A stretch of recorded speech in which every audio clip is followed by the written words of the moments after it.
құрметті оқушылар. Менің есімім Мұстафаева Арайлым Малтабаевна, география пәнінің мұғалімі. Бүгінгі біздің өтетін сабағымыздың тақырыбы сабақ энергия түрлері мен көздері.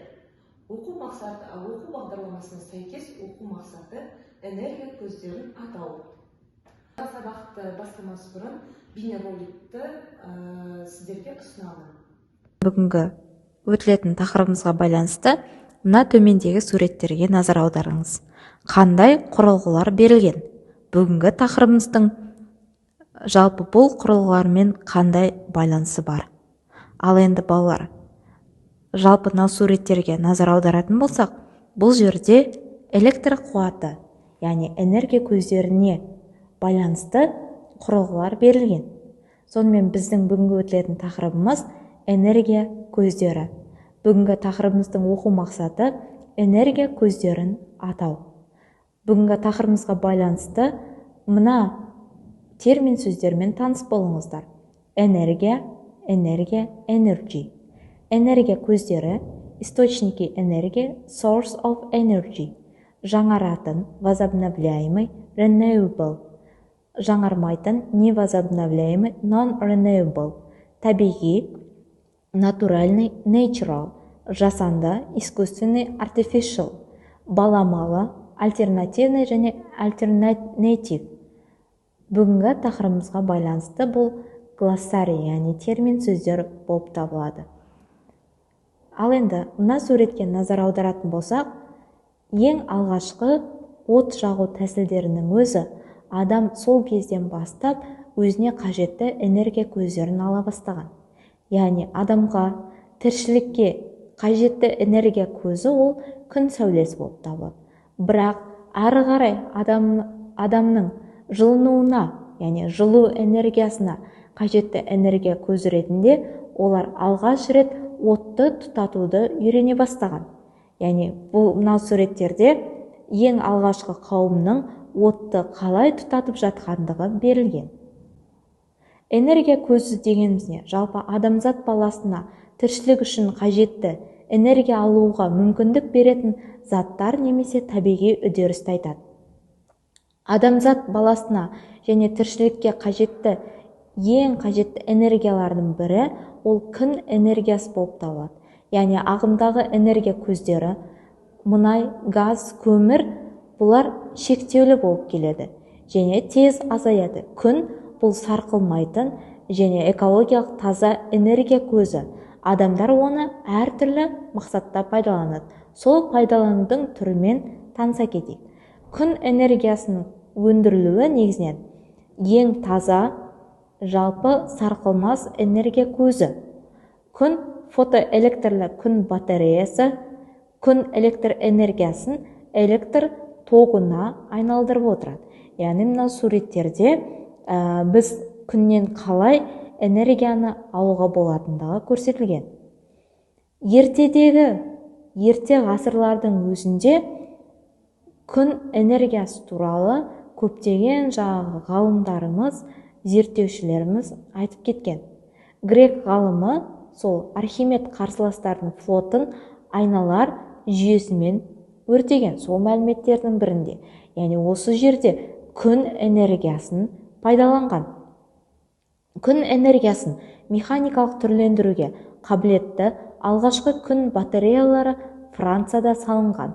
1953 жылы американдық ғалымдар нақты күн батареясын жасап, күн энергиясын судың көмегімен электр энергиясына айналдырған. 1959 жылдан бастап барлық ғарыш станциялар күн панельдері бар көп мақсатты тақталармен жабдықталған.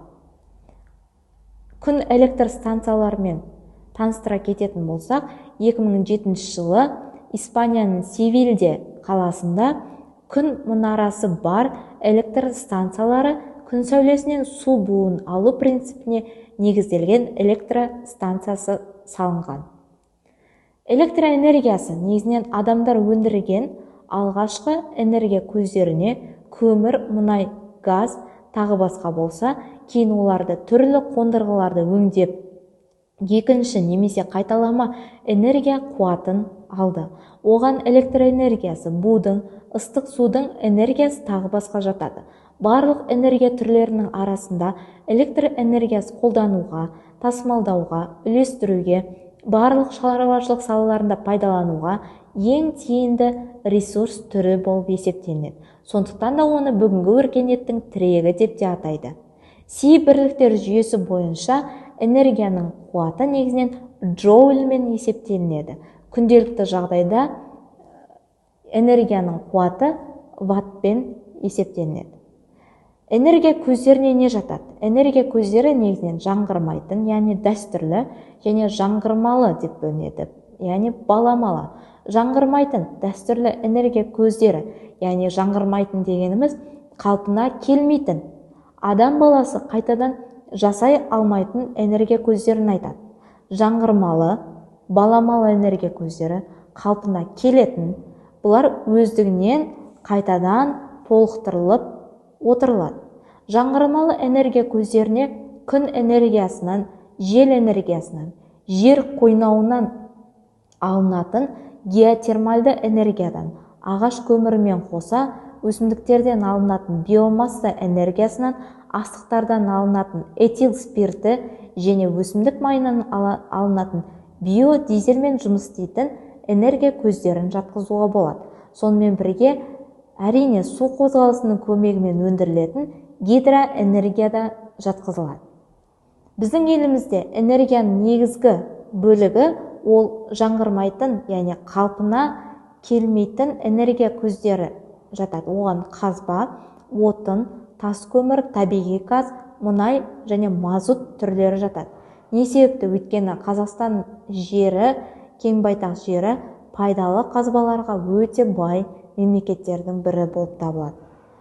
Сіздердің бүгінгі тақырыпқа байланысты орындайтын тапсырмаларыңыз: мына суретті мұқият қара.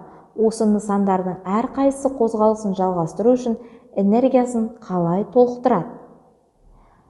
Және мына сұрақтарға жауап беріңіздер. Энергия көздері дегеніміз не? Қандай энергия көздерін білесіңдер? Атап шығыңдар.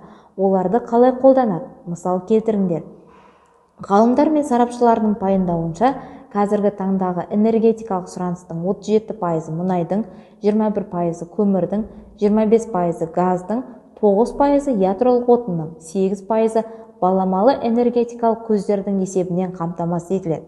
Энергия көздерінің үлес дөңгелек немесе сызықтық диаграмма құрып түсіндіріңдер. Яғни осы жерде сіздер диаграмма құрасыздар. Өздерің тұратын аудандағы негізгі энергия өндіруші көзі қандай? Ойланыңдар және мәселені бағалаңдар. Егер де мұнайдың барланған қоры 30 жылда, көмірдің қоры 10 жылда, газдың қоры 30 жылда сарқылатын болса, адамзат болашақ энергетикалық тапшылықты қалай шешер еді? Осы сұрақтарға мұқият жауап беріңіздер.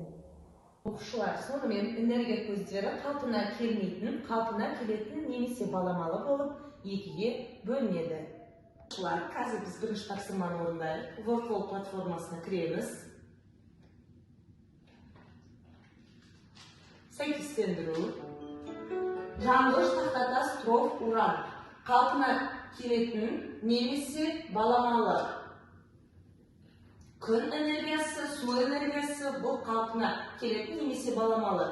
Көмір, мұнай қалпына келмейтін, жел ағысы қалпына келмейтін, жанғыш тас, троф, уран қалпына келетін немесе баламалы.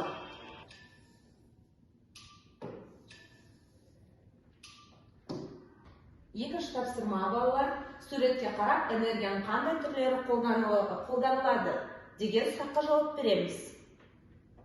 Тапсырма, жұмбақтарды оқы, энергияның қандай түрі адамдар әлде қайда жиі қолданылады деген сұраққа жауап беріңдер.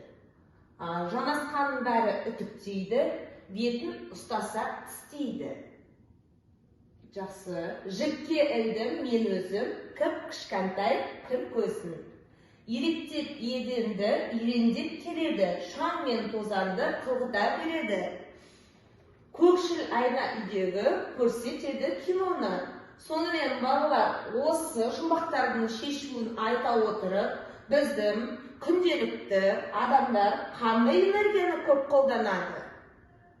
Оқушылар үй тапсырмасы параграф 41, 143 беттен 146 бетке дейін мазмұндап келеміз. Сау болыңыздар балалар. Рахмет.